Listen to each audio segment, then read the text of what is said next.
Like one of the biggest things when someone first sits in the sim is they start driving down the straight and then they wreck and they're like, well, why couldn't I turn? And I'm like, well, you were going 120.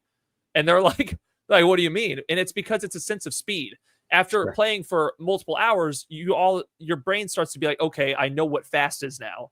Because like, especially in my setup, I have no side monitors. So there's nothing in my peripheral telling me that I'm going fast. If you think about it, like if you're driving in a car, cut out what you can see with your peripheral and just put a box in the middle of your windshield, your car will look like it's going incredibly slow. Sure. Because, all these things aren't zooming by.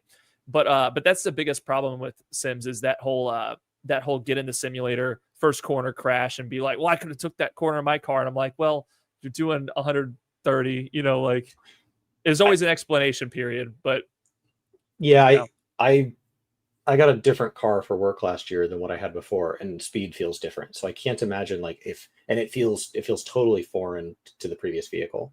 Right. And so it would be hard to now take away that information and say, okay, and now in a simulator, I'm going to be able to tell the difference between, speed and not speed, and between these different cars. You talk about jumping cars. I assume there's a drastic difference between a GT3 and an MX-5. But and if the simulators, right. Oh yeah. And if the simulator's doing its job, you will feel a major difference. Like, cause these cars are mapped and scanned and everything from the actual cars. Like in the simulators, they use the actual cars. They laser scan them. They study the suspension. I don't even know how they do it. It's insane watching the videos on how they pull this telemetry from the actual cars as they do laps.